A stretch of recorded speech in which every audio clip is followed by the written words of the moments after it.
Welcome to Bad Takes. I'm Laura McGann, the executive editor of Grid. I'm here with my co-host, contributing editor, Matthew Iglesias. Hey, Matt. Hello.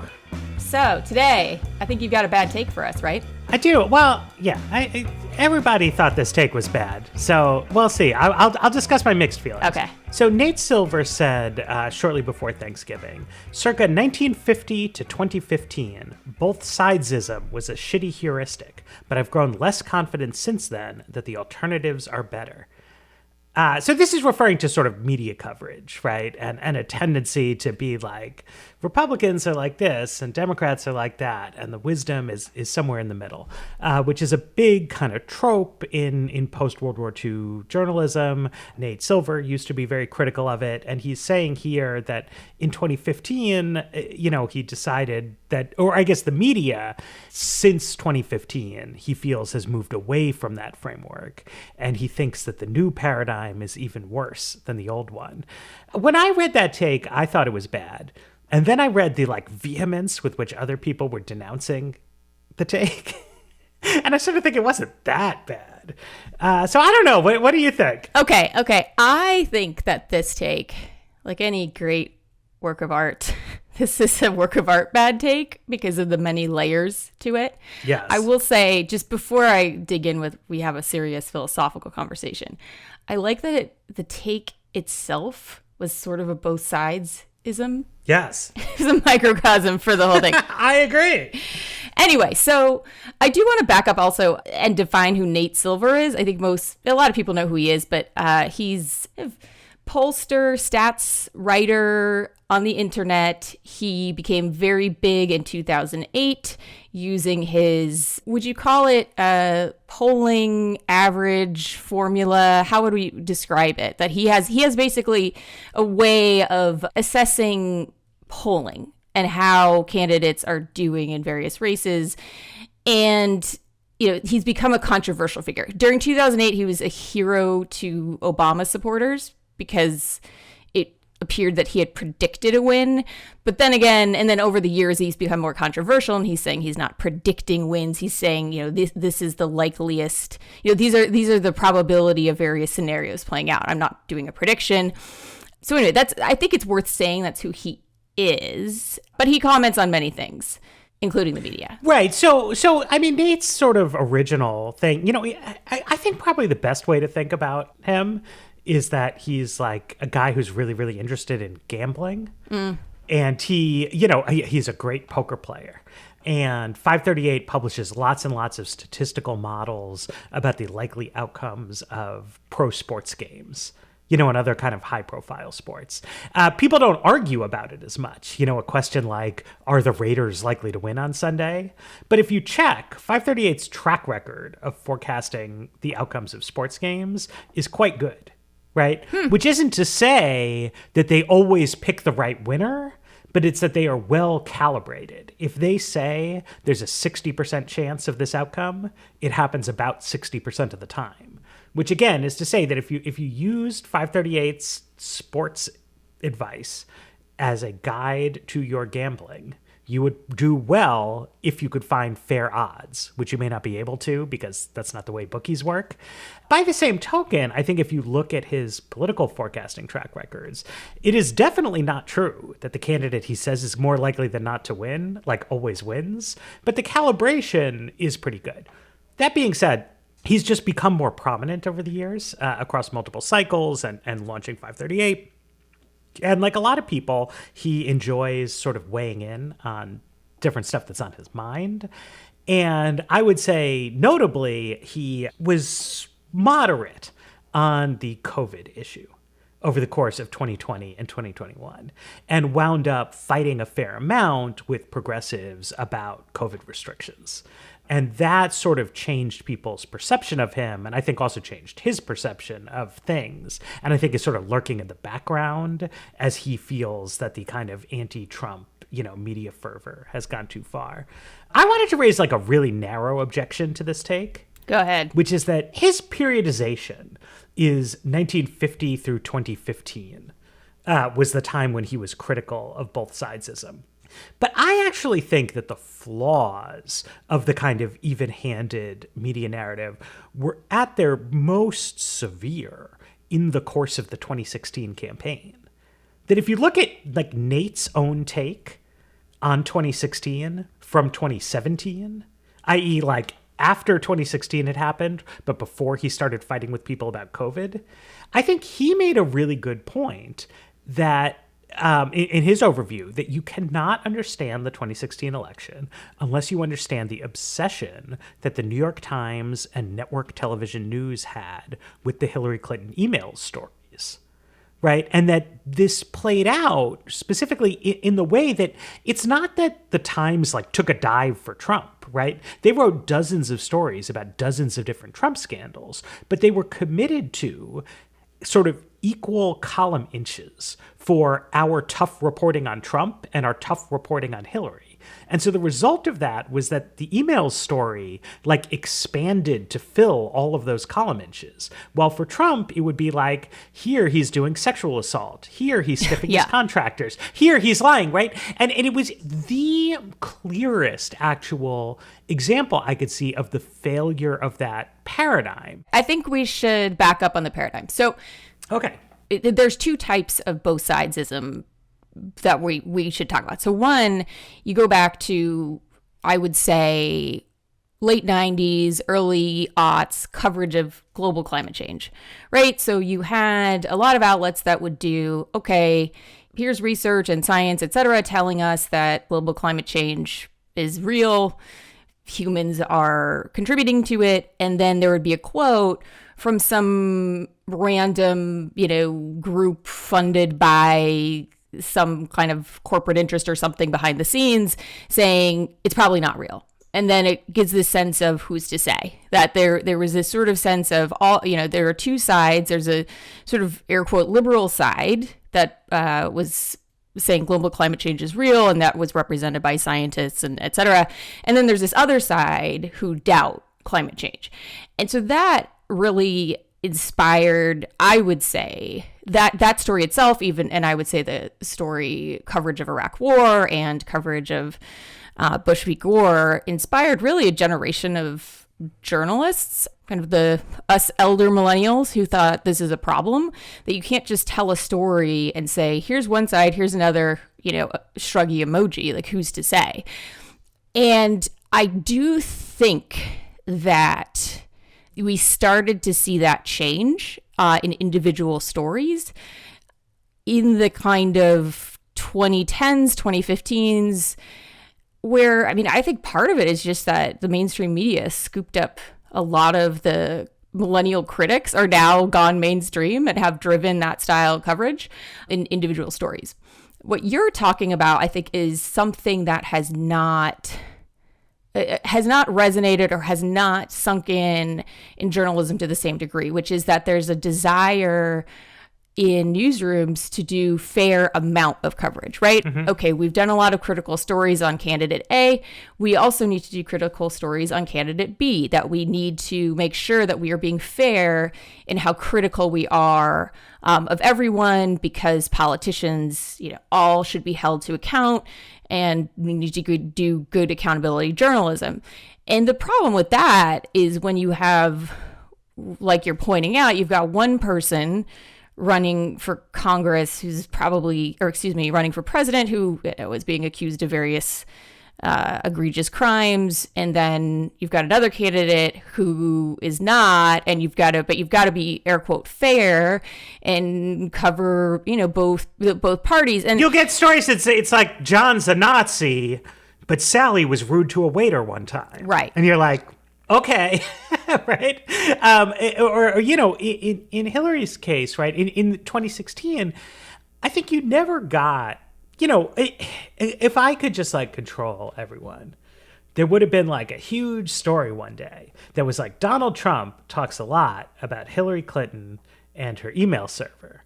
So here's how we are thinking about the two candidates' records on the question of adherence to document retention policies.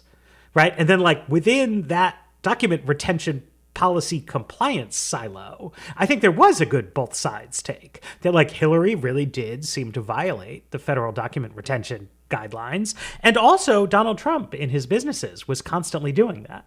So if you were going on a forward-looking basis, it was likely that neither administration would be super duper scrupulous about secure communications and document retention. And of course, Donald Trump became president, and we've seen that borne out.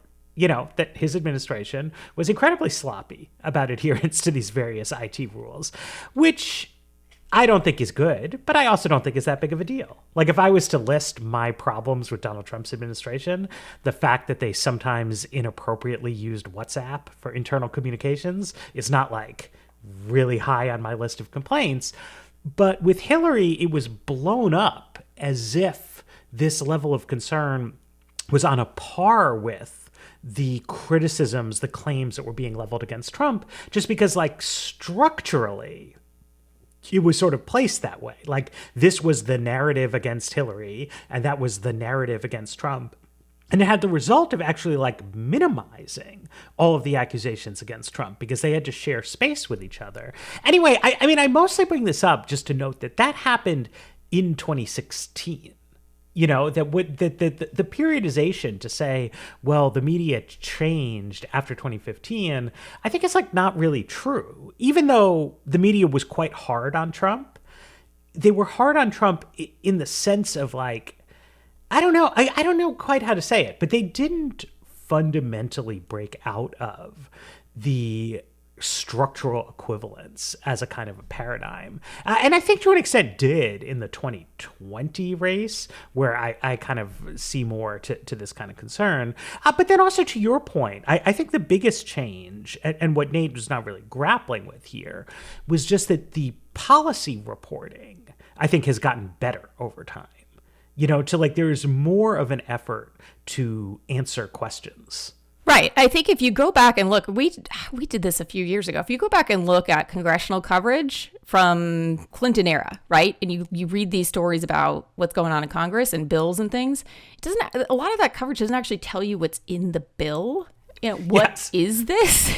And certainly there's still that kind of coverage. And there are people who, that they're professional politicians and they want to know, where does this bill stand? Which, fair enough. But there clearly has been an emergence of much stronger policy reporting over the years that tells you what is in the bill and the merits of relative provisions. I remember looking specifically at coverage of the 1997 budget deal. And, the main story was what you would expect. It was a kind of a congressional process story. But there was, like, no version of what you would have today, which is, like, a serious effort to convey to people, like, what does this legislation do and what is going on in it. Instead, it was just, and I mean, some of this is just the technology that was available at the time, but you could tell the journalists had kind of quickly phoned up some experts and wrote down something they said. But all you got from the story was, like, some people with job titles say it's good and others don't. Right. And there was whereas today, I think you would get a Congress-focused story that was centered around, like, quotes from the key players, but you would have the kind of story that our former colleague Jim Tankersley does, right. Where you would try to be like, I'm not like an all-seeing God, right? I'm a journalist, but I did try to talk to enough people who know what they're talking about that I am going to convey to you what I believe to be true about this legislation.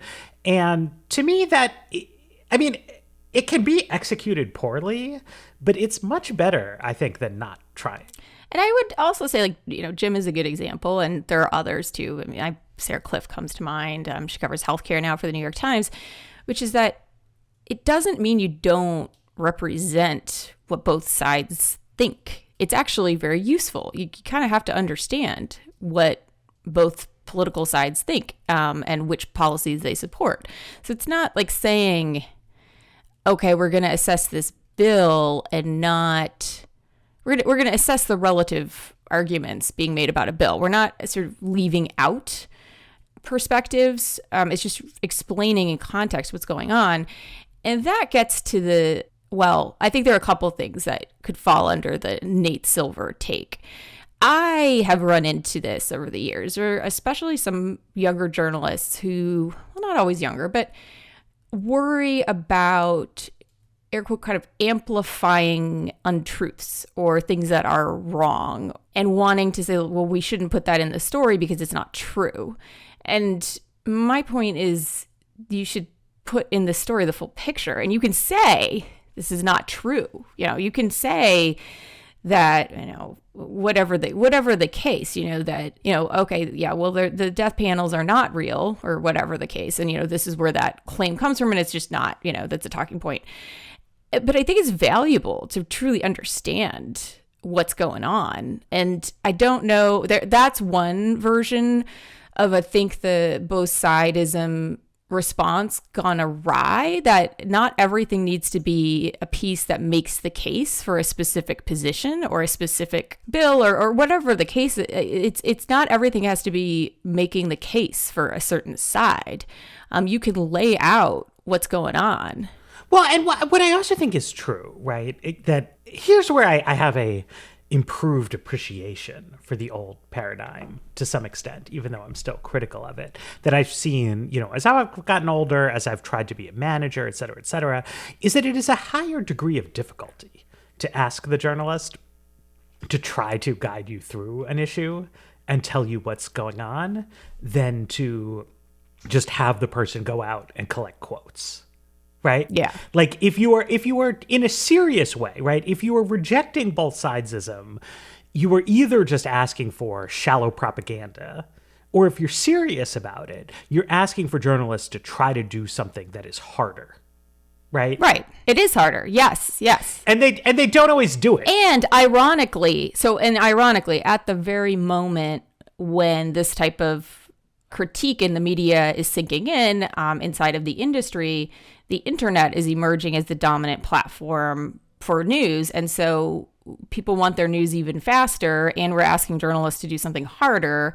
And it's, you could see how that's that it is easier to do the propaganda version than it is to do the longer, harder explanatory version in the age of the internet. So, just a point. And I think that it has pushed some people into an excessive level of certainty in the kind of fast reporting that they do, right? I mean, if I think about an era in which I think like rejecting both sidesism led people really astray, it was at the sort of very beginning of COVID, and Tom Cotton was raising the idea that the virus might have leaked out from the Wuhan Institute of Virology. And there was this rush in the press to sort of like fact check that and say like experts say that's not true, right? Or this is a conspiracy theory, et cetera, et cetera, et cetera. I think that now, 2+ years later, most experts say they believe that it was zoonotic in origin, but some experts disagree with them. And when you really, really, really push the experts on like, why do you think this or why do you think that, they all have to admit that they don't quite have like the smoking gun evidence. Right. Fauci was just saying this recently, just I think this week or last week, where he was asked about the lab, and he said the preponderance of evidence. He said he said something to the effect of, I'm open-minded to evidence. But he relies on the preponderance of evidence, or the vast majority of evidence that points to a natural cause. But he did say he's open to this other view. And the main reason for the disagreement is, on the one hand, the vast majority of actual new viruses that we know of have been zoonotic in origin. So most experts have like we call it like a strong prior, that new viruses will be zoonotic in origin. On the other hand, there have been a lot of leaks of viruses from labs. So you have this kind of disagreement, which is grounded in a policy disagreement about lab security, various other things. It's quite complicated. I don't really want to leave it as like a pure both sides or, it's hard to say kind of thing, but it has a large element of that. And the initial coverage really did not reflect that, right? It's like there was this surge that like we have to identify the consensus, then insist on the veracity of the consensus, like insist harder on it than the people themselves would insist, and then say that anyone who disagrees is like some kind of liar, right? And that is a dysfunctional alternative. Like, it's just the case that a lot of situations are kind of uncertain. Whereas like Nikhil Kumar has a good piece in Grid about like Brexit's impact on the British economy. And, you know, if you read the piece, I think you will see that like Brexit has definitely had a negative impact on the British economy. And exactly how much of Britain's current problems you can trace to Brexit versus other things, that's a little unclear. Because, like, the world is complicated, you know? So, like, it's a good piece. It has a clear statement. It has real evidence. It quotes credible people. But it also doesn't, like, pretend to, like, God-tier knowledge of complicated macroeconomic phenomena because people don't know. And, like, unfortunately, a lot of life has that characteristic. You know, like, I love a good hot take, but it's like, it's hard to say about a lot of important questions.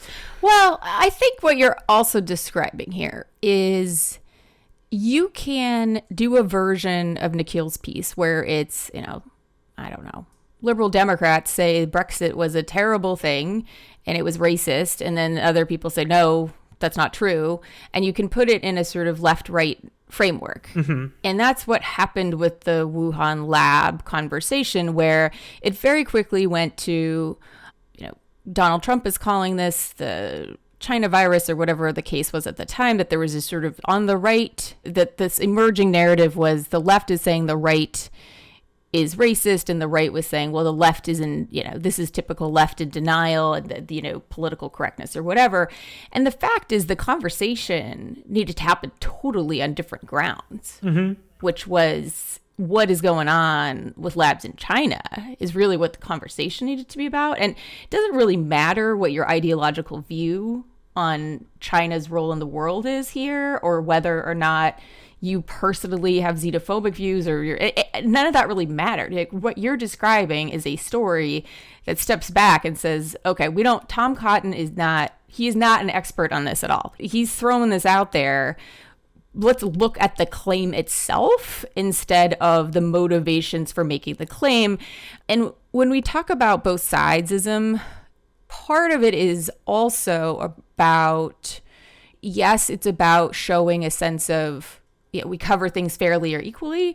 It's also a bias towards conflict, which on the internet, we know readers are interested in conflict. Writers are interested in conflict. Writers, if you're a writer, you know a compelling story has some tension in it. You know, you don't want to just write up a piece over and over that's just sort of, you know, banal statements of fact. You need it to have a narrative.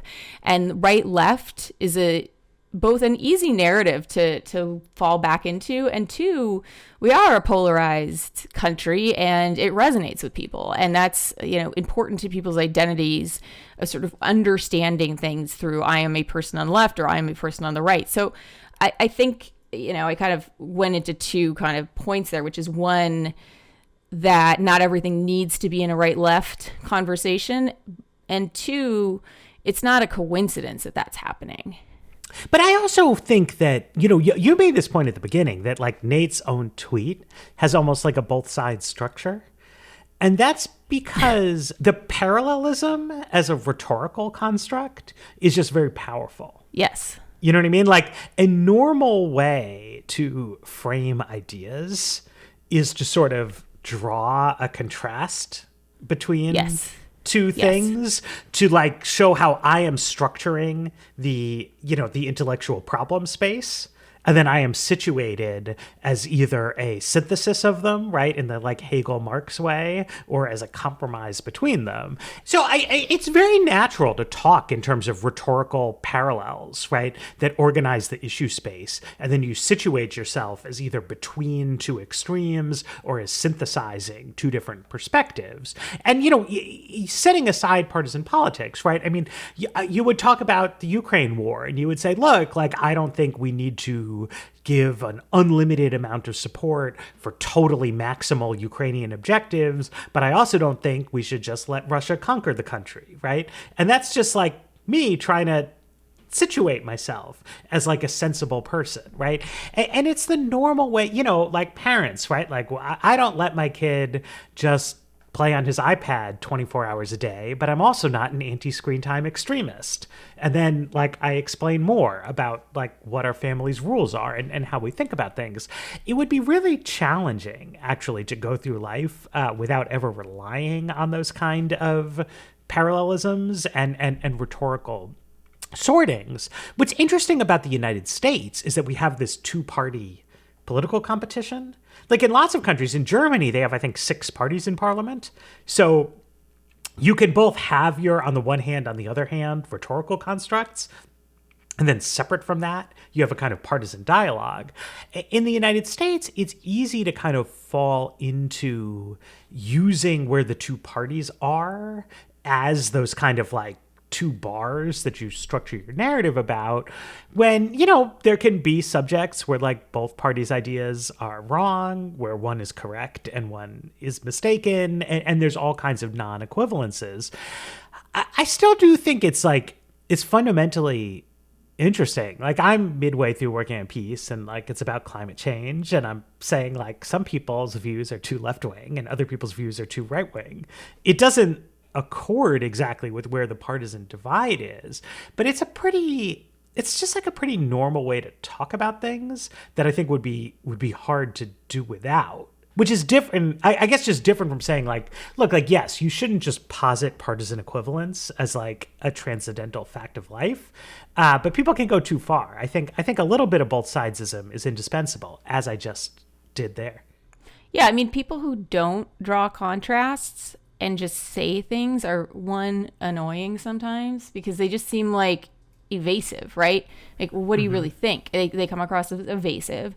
Or you end up with these ping pong stories where it's like, well, what are you saying here? You don't want to draw, if you don't want to draw a contrast, it's kind of like, well, what am I reading? What do you want me to take from this? And my time is limited, so I need to have some kind of takeaway. So creating contrast is very useful. Do we want to take a break before we get? I think there's another layer to the take here. Let's take a break. Yeah, let's take a break.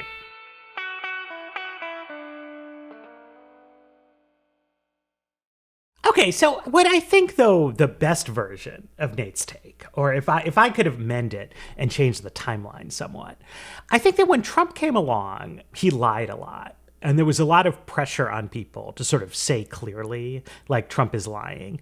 And that was pretty good. But we eventually got to a point where I think people in the media were doing 2 things that I don't think are great. And one was that they were insisting on like specific interpretations of kind of ambiguous things Trump said, right? So like one that I think of is, Trump said, well, I don't want people coming here from shithole countries. And I think a very obvious way to read that is as Trump was saying something racist. If you had to like, I don't know. That's my guess. I'm a columnist. That's what I would say. That's a fair take. At the same time, I would not place, okay, that interpretation is like objectively true on the same level as like the hard facts of science or something like that. Like, it's a weird thing he said. And in a way, like, it speaks for itself. You can kind of read it how you want. Well, it's also 2 things that to me, I would say. It could be. I mean, I do think on its face, it's like, well, it's a pretty racist thing to say. That you don't like you are patently saying, I do not like certain types of people from certain types of the world. It's just a racist thing. But it is also useful to understand in the context of what was going on at the time, to look back at immigration policy and see what that means. And so you can both make a racist quip and call it that, but also, if you want, or you can say he said this thing, let people decide for themselves. But it's sometimes there were moments where it was very important, like you're saying, to both call out lies, number one, but then number 2, call out statements as xenophobic or racist or sexist or whatever the case in a sort of similar construct that while I think important for media to be more direct about certain things, fact-checking something versus categorizing types of statements serve different purposes.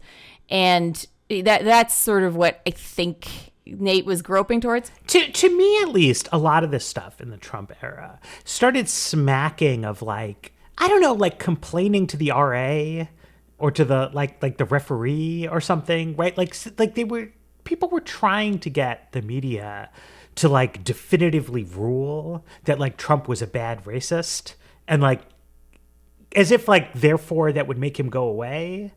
Or like he couldn't get his way on immigration policy. But as you say, right, it's like there was some disagreement about the rules of immigration.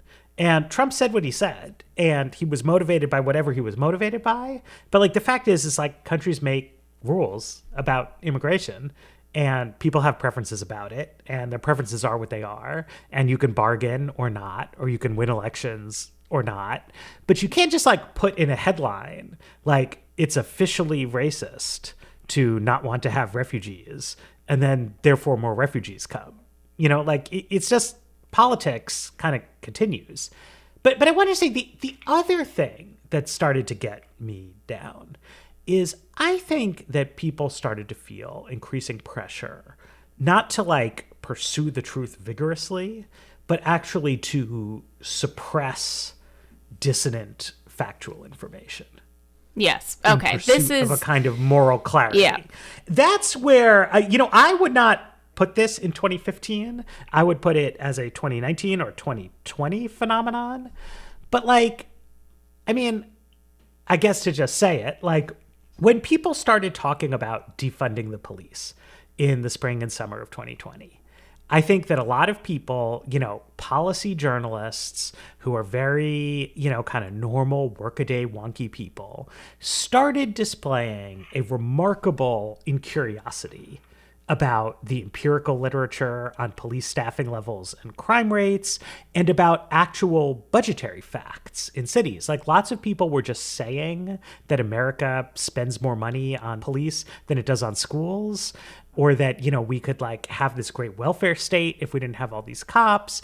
And today, years later, when things have calmed down, I think these facts are better known. But like journalists were not out there saying, okay, there's an activist movement talking about defunding police. Here is some factual information about police funding levels in international context compared to other things, et cetera, et cetera, et cetera.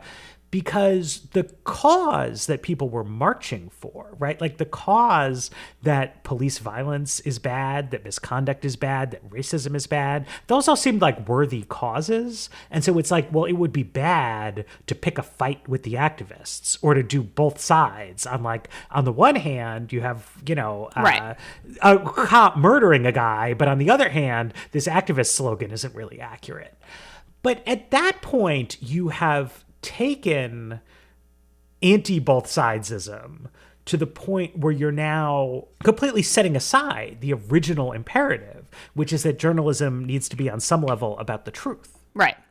And there's sort of a flip of, rather than in the 90s of just sort of parroting back right-wing takes on climate change, you saw an avoidance of critical looks at these types of topics that were related to social movements that are largely, police and popularity in the United States is one thing, but remember at the time, Black Lives Matter protests, there was a lot of sentiment in the United States of, yes, we need some kind of reform here where police are seemingly shooting people for no reason or mistreating people. And so it created this uncomfortable situation.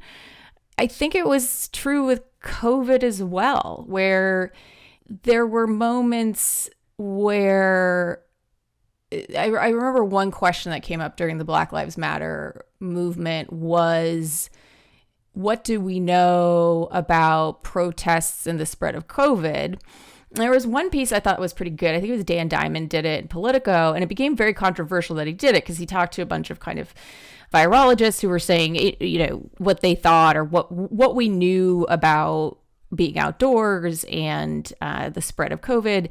And it was almost like, even by asking the question of, can this contribute to the spread of COVID? It was sort of like, well, what are you saying, that the civil rights of Americans who are being abused by police are less important than this other, it was sort of, you're trying to equate these two things, and it really wasn't. I mean, it was a piece saying and at the time we didn't have as much information as we do now on being outdoors and masking. So I remember that as well, that it felt like media was reluctant to ask pretty basic questions and explore what the answers were out of fear of looking like you were subtweeting or criticizing a movement that had worthy ideological goals.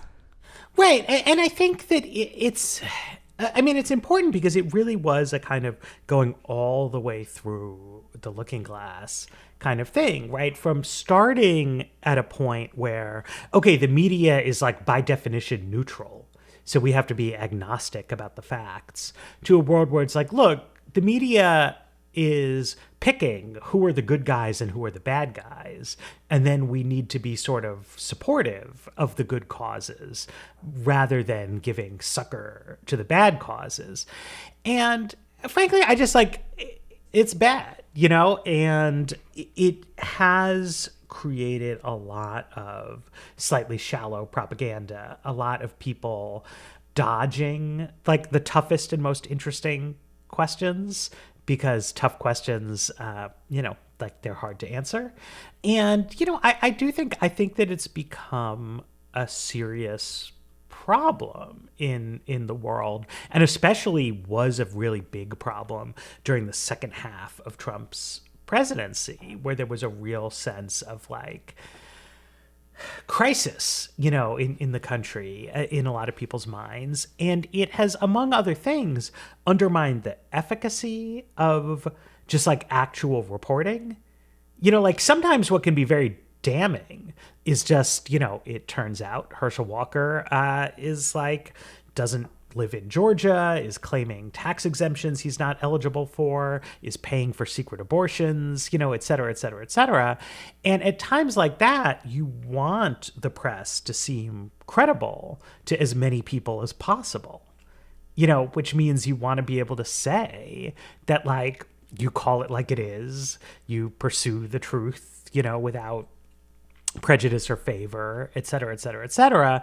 And giving up on that ideal, is quite damaging and was also misleading. I mean, I think that a lot of people and organizations took stances because they believed they were more correct than they really are, because there was a kind of an echo chamber around some of these topics. Right. In terms of Nate's take, I didn't get a sense of what event spurred him to bring this up right now. Did you catch that? Was this about the coverage of Trump having dinner with Kanye West and Nick Fuentes? Was that the context for this? Or I'm trying to figure out what it is that got in his craw this week to make him want to bring this up versus, our examples, which are years old. I have no idea. Yeah, I don't know either. I mean, I do think the most recent kind of controversy that went around is that, well, I don't know, so a lot of people seem to feel that 538 lowballed Democrats' chances in the midterms. But I just don't actually think that's true. If you look at what the results for Democrats were a little bit better than the 538 forecast said they were, but I mean, that's normal. And it was pretty close to the mark. What was actually true was that a lot of people, for example, me, thought that the 538 forecasts were too optimistic for Democrats. We thought that there was probably going to be the same kind of polling error that we'd seen in the past, et cetera, et cetera. And that was wrong. I was wrong. Well, I don't know. I mean, it could just be he's just, look, it's the Twitter. People say things and when they're in moods. So he is grumpy. He is a grumpy sort of figure. But I think that, look, I still think it's a kind of bad take because it just isn't equivalent. You know, you can't just say, hey, I get the point of wanting to create some contrast, but I think it would be I don't think we need to go back to whatever was happening in the Dallas Morning News in 1952. Like, that doesn't seem like the solution here. It seems like there's a phenomenon that could be corrected, and I do think it's sort of moving in that direction. I think it has course corrected a bit. I don't see this as extreme as it was a few years ago, but we're heading into a presidential cycle, so I don't know if if it kind of brings us back to where we were a few years ago. You know, I mean, I guess to me, it is a bad take, but it's fundamentally, right, the old paradigm of journalism became obsolete for technological reasons and was abandoned for technological reasons. When you had a kind of oligopolistic media, it made sense for your editorial stance to prioritize being inoffensive and bland. And when you have this more competitive internet kind of landscape, it makes more sense for people to try to stand out from the crowd. And so you're not going to have the kind of studied, mannered both sidesism that was associated with late 20th century journalism, like for better or worse. You know, it's kind of, it's going out the window. Trying to bring it back would be pointless. And it also was quite bad. I mean, it is really shocking how the Bush tax cut debate of 2001 was covered as if like basic math facts were somehow subject to dispute. But I see where he was coming from. You know, like, people got so angry at this take. And I do think that it is true that there was a kind of overboard, you know, we are the resistance kind of vibe running around in elements of the press that was problematic in its own way, and that in particular has a hard time coping with uncertainty and coping with the fact that, you know, empirical facts can be uncooperative to activist agendas, like even good agendas. Right. I think we touched on this before, that there's a difference between ideology and organizations, you know, all organizations, you know, they have agendas and they have things and they're pushing them, and you can be a good cause, but that doesn't mean that you're not still an organization, which, you know, organizations do things and we should cover them closely in the news. Yeah, exactly. And also just like not every idea really pans out. You know, like, I mean, I think this is probably best known to everyone in the education space, where like a million different things have been claimed over the past several generations as like, we're going to do this and it's going to make school way better. And I think most of the people, you know, pushing most of these different ideas are completely sincere. It just has turned out that a lot of these interventions are not that helpful. Sure. You know, and that's just like facts, you know, and the same is true even on, you know, all kinds of causes. Like, it's hard to know what's going to work. Really well-meaning people have ideas that aren't good. Journalists need to, you know, try to scrutinize these kinds of things. It's not the same as saying, well, there's exactly two sides to every controversy. But that kind of spirit of skepticism and analytic distance, I do think is important. Yeah, and I think you're talking about it in a slightly different way than I am. I totally agree with you on this, looking at individuals who really believe a thing and are pushing it. I become skeptical when ideology is connected, especially to, well, I don't know, I guess both, but organizations. You know, there's an interest in drawing a hard line, like we've talked about, that you've got to stand out from the crowd. They have to get support. They want to be influential. They need to stand out from the crowd. They need to raise money. And so there's sometimes a bias against saying, oh, yeah, we were wrong about that. Or, oh, there's this research that counters what we've been saying.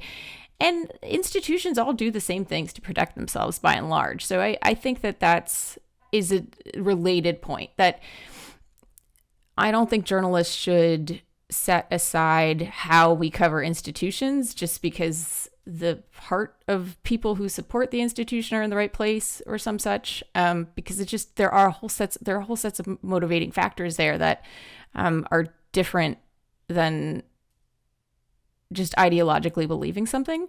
But anyway, both things are true. I agree with you in any case that the idea shouldn't be let's look at both sides. It's let's look critically and skeptically at things, and that's going to lead you to different places. And sometimes it's, hey, there are these two sides that do fall into left and right, or maybe they fall into two totally other types of categories or camps that are the more relevant way to understand them. But I just like this idea that you're putting forward of the replacement for both sidesism should be skepticism and critical thinking, rather than instead of not the sort of reflexive idea of there aren't always two sides.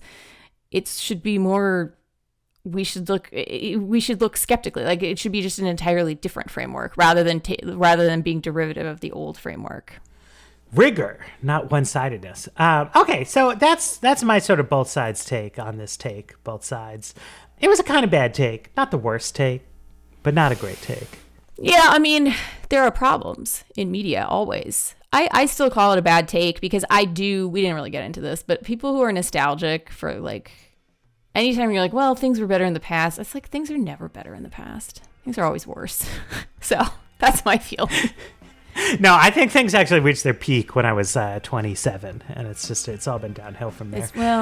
Except like music was best when I was a teenager. I don't know. That's life. Well, this has been another episode of Bad Takes from Grid. Our producer, as usual, is Olivia Reingold. I'll once again ask everyone to tout us to your friends, give us reviews and stars on Apple and every place else podcasts are. Anything you could do to help spread the word is really great, and we'll be back next week with more Bad Takes.